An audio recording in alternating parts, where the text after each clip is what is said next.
पहा नवीन एपिसोड्स एकदम add free.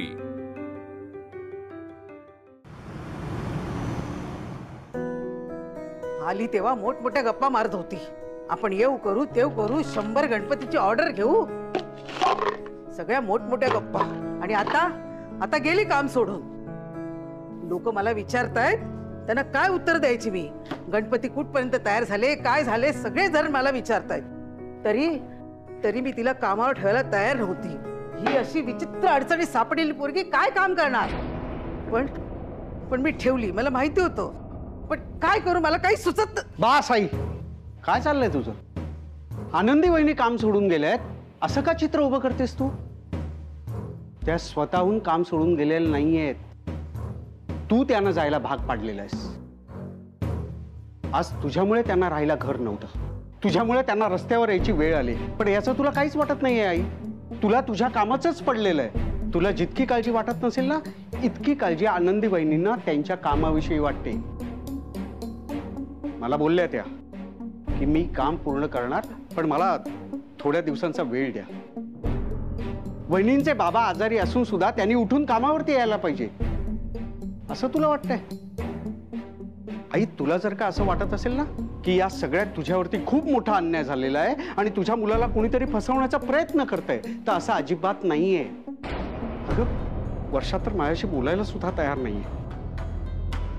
तुला जर का माझ्याशी लग्नाविषयी बोलायचं असेल, माझ्यावरच्या प्रेमाविषयी बोलायचं असेल, तर यापुढे तू मला तुझं तोंड दाखवू नकोस, असं म्हणाली ती।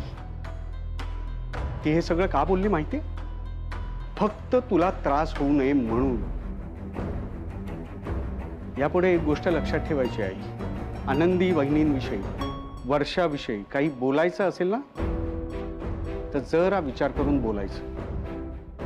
आणि यापुढे जाऊनही तुला आनंदी वहिनींच्या संस्कारांविषयी बोलायचं असेल, तर आज आपल्या दारामध्ये एक 60 वर्षाची बाई, तिचा पाय दुखत असून सुद्धा ती आपल्या सुनेला भेटण्यासाठी शोधत इथपर्यंत आली होती। तिच्यासोबत तू काय केलंस आई? तिला दारातूनच हाकलवून दिलीस। यापुढे मी कसा वागतोय, इतर सगळे लोक कसे वागतायत, याच्यावर बोलण्याचा अधिकार तू गमावून बसलेस आहे। त्यामुळे माझ्याकडे हे सगळं पुन्हा घेऊन यायचं नाही।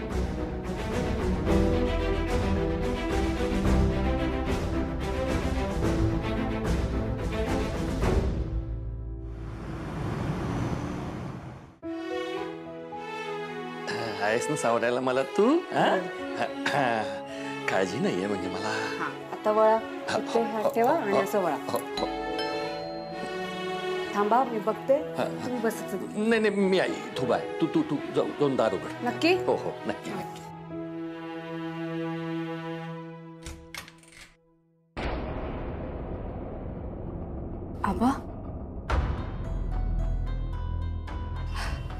आबा, या ना,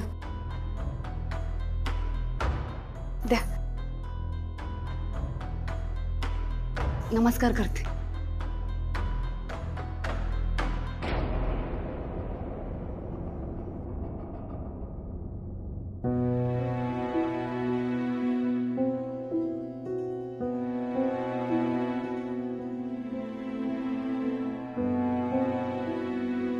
कसे फेडू तुमचे उपकार सांगा? बापाच्या जीवाची तगबग फक्त तुम्हाला कळली म्हणून तुम्ही या पोरीला मला फोन करायला सांगितलात आणि म्हणून माझ्यापर्यंत हे आलं। नाहीतर मुंबईत पोरीचं काय झालं असतं, आम्हाला कसं कळलं असतं? आपण सासरच्या माणसांच्या जीवावर मुलीला लग्न करून सासरी पाठवतो, मग ना सासरची माणसं तिची काळजी घेत, ना पोरीला वाटतं की आपण आपल्या माहेरी काही कळवावं। बाप परका वाटतो तिला। इतके दिवस माझ्या मनात जाणवत होतं मला की काहीतरी चुकतंय, काहीतरी नीट नाहीये या घरामध्ये। आनंदीचा आवाज ठीक नाहीये, जावई बापूंचा आवाज ठीक नाहीये। मी पोट तिडकीले सगळ्याला विचारत होतो की काय झालंय, पण कुणी काही सांगायला तयार नव्हतं।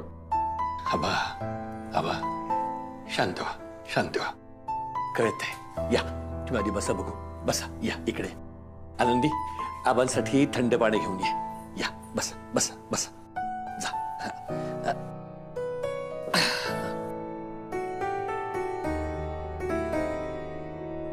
वाटकर, मला हे वागणं अजिबात पटलेलं नाही. आपल्याला काहीही कळू नये एवढाही अधिकार राहिला नाही का माझा पोरीवर? जवळ असती तर खुशाली कळत राहिली असती, पण इतक्या कोसांवर पाठवली तिला. मग किमान संसार कसा चाललाय हे तरी कळायला हवं ना.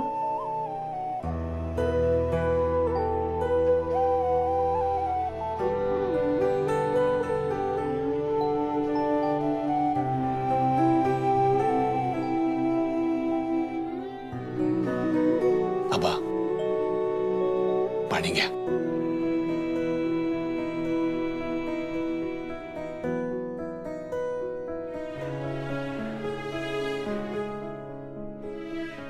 आबा, मलाच काय, तुमच्या लेकीला पण काळजी आहे. पण तुम्ही अशी काळजी कराल, धावपळ करत इकडे याल ना, म्हणून तिने तुम्हाला काही सांगितलं नाही. माझी कसली काळजी वाटत होती हो? माझ्या घरातून निघून आली आहे ती. अहो, मला सांगितलं जावई बापूंनी तिकीट पाठवलं म्हणून. पाटकर इथे येऊन कुणाकडे तरी कशी तरी राहत होती. तुम्ही बघितलं नसतं ना तर आपल्याला काय कळणार होतो? तुम्ही निर्धास्त होता ती माझ्या घरी सुखरूप आहे म्हणून, आणि मी निर्धास्त होतो ती जावई बापूंकडे आहे म्हणून. पण या गैरसमजात हिला काही झालं असतं तर?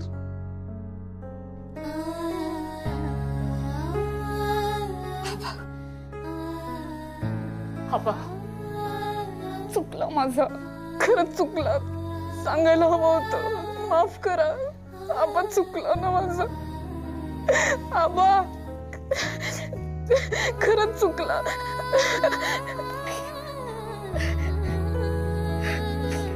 आबा,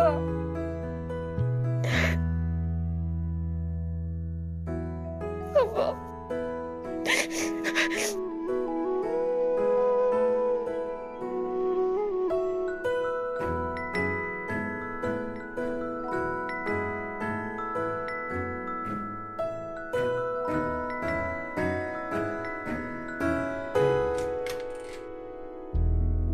दादा, दादा, मला तुझ्याशी बोलायचंय. नाही, मलाही तुझ्याशी महत्वाचं बोलायचं.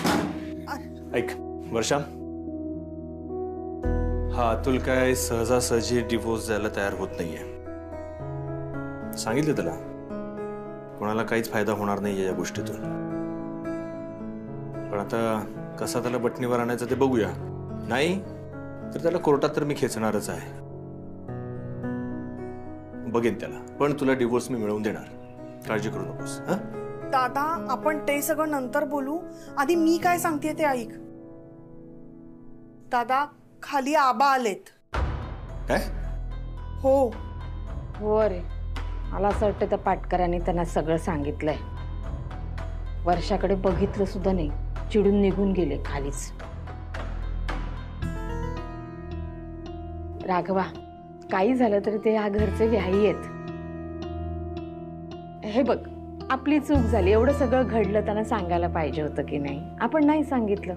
त्यांना राग येणं साहजिक आहे राजा. आता कसंही करून त्यांचा राग शांत करणं आपलं कर्तव्य आहे. त्यांनी आपल्या घरी यावं, आपल्याशी बोलावं, आपल्याशी भेटावं, असं बाई मला वाटतं. असं खालच्या खालून निघून गेले ना कोकणात तर बरं नाही रे राघवा. त्यांना घेऊन ये. हा, आपल्या घरी बोलव त्यांना. बोलवशील ना? काय रे?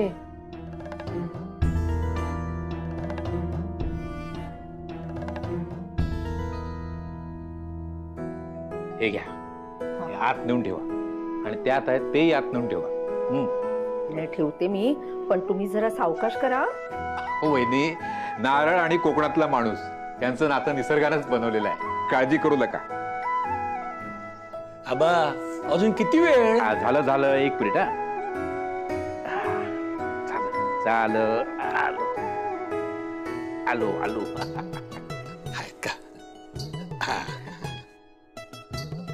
घ्या. बाबा, नळाचं पाणी खूपच गोड आहे. मस्त. पण तुम्हाला सांगतो, आता रोज एक नारळ खायचा. तुमच्यासाठी मी 15 शहाळे आणलेली आहेत. रोज एकेका शहाळ्याचं पाणी प्यायचं, मस्त राहायचं. बघा कसे तुम्ही एकदम तरतरीत होणार ते.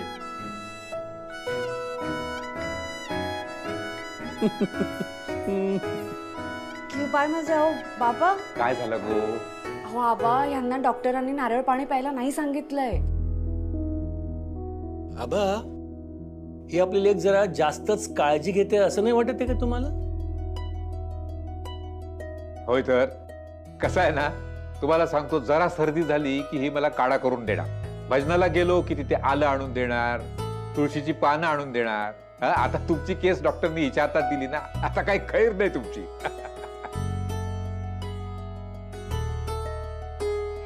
मग आबा, आता हे पाणी पिऊ की नको? नाही. काय गो आनंदी, अगो एवढी पण सक्ती नको करू त्याच्यावर. पाटकर प्या तुम्ही पाणी, काय नाही होणार.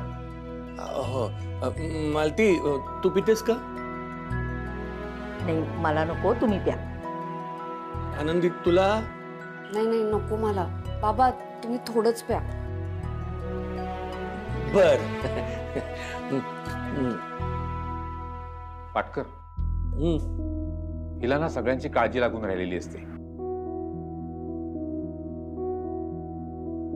पण आता हिचं पुढे काय, कुठे राहणार, काय करणार, मला ना काही कळेनासं झालं हो सगळं. आबा, तुम्ही अजिबात काळजी करू नका. अहो, तिनं कुठे कशाला जायला पाहिजे? हे तिचं हक्काचं घर आहे, तिचे आई बाबा आहेत. तुम्ही गावाला बसून उगाच काळजी करू नका. आम्ही कशासाठी आहोत? आम्हाला सुद्धा मुलगी सारखीच आहे ती. काय म्हणती? मुलीसारखीच नाही, ती आपली मुलगीच आहे. आम्ही तिला काही त्रास होऊ देणार नाही. तुम्ही काहीही काळजी करू नका. ती इथे अगदी सुखासुखी व्यवस्थित राहील.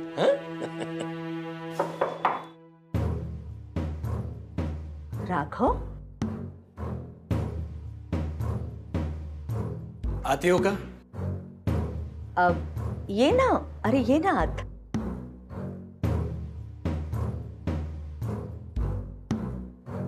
आबा, आल्याचं कळलं तुम्ही.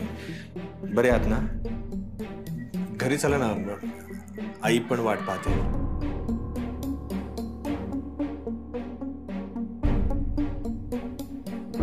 आबा, मला माहिती आहे, खरं तर मी तुमचा गुन्हेगार आहे. आनंदी तिथे गावी तुमच्या जवळ नाही हे तुमच्याकडूनच मला कळलं. पण तेव्हा आनंदी इथे आमच्यासोबतही नव्हती. ही गोष्ट मी तुम्हाला नाही सांगू शकलो.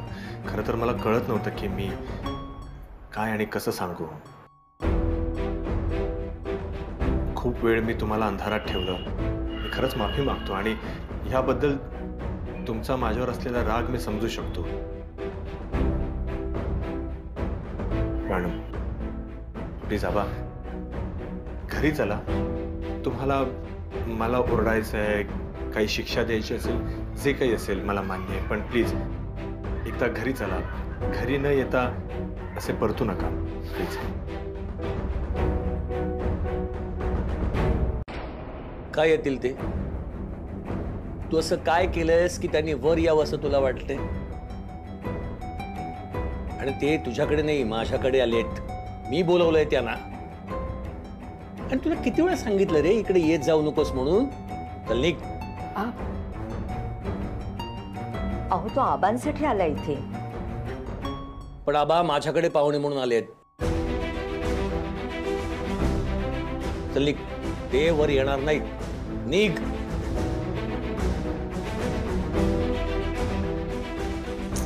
पाटकर, मी आलो.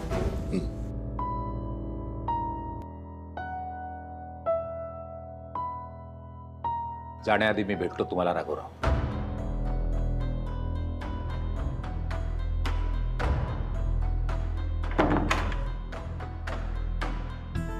भावांना मला भेटायचंय, माझ्याशी बोलायचंय. काय बोलायचं असेल?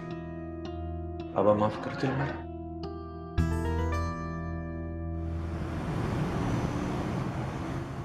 आबा, लाडू दिलेत. वहिनी कशाला? कशाला काय, आनंदीने दिलेत असं समजा, आणि पिशवीत चॉकलेट सुद्धा दिले टग्यासाठी. त्याला ते द्या आणि त्याला सांगा आम्ही त्याची आठवण काढली म्हणून. हा, आणि हो आबा, आता अदनबदन इथे येत राहायचं नाही. मुलीच्या काळजीनं यालच, पण आता मित्राच्या हक्कानं पण इकडे यायचं. येईन, पण एका अटीवर. अट कसली? आता माझ्या मुलीला तुमच्याकडे सोडून चाललोय ना, मग तिची काळजी घेण्यासाठी तिचा बाप ठणठणीत असायला हवा की नाही? ही कसली अट? अहो तुम्हाला काय झाले?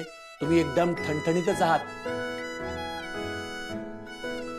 जसं तुमचं गाव आहे ना, तसं आमचंही गाव असतं ना, तर त्या वातावरणात आम्ही सुद्धा तुमच्या सारखेच ठणठणीत झालो असतो. तुम्हाला काही होत नाही हो पाटकर, मी माझ्याबद्दल नाही बोलत आहे, मी तुमच्याबद्दल बोलतोय. अहो हिला तुमच्याकडे सोडून चाललोय ना, मग तिची काळजी घेण्यासाठी तुम्ही ठणठणीत असायला हवं की नाही? तिची जशी काळजी घेता तशी तुमच्या स्वतःच्या प्रकृतीची पण काळजी घ्या. आनंदी, काय ग, तू माझी तुझ्या आबांकडे तक्रार केली आहेस का? नाही. नाही म्हणजे आल्यावर एकदम छान बोलत होते, आणि आता एकदम दमच द्यायला लागलेत. अहो पाटकर, हक्काने सांगतोय, प्रेमाने सांगतोय, वाईट वाटून घेऊ नका. नाही हो, नाही, हक्कानं बोला आणि हक्काने इकडे या. बरं, आता निघाल्यावर येतोय मी. आनंदी, आबांना सोडायला जातेस ना? हो हो आबा, या. येतोय. नीट जा. हो. अहो सावकाश. हळू हळू.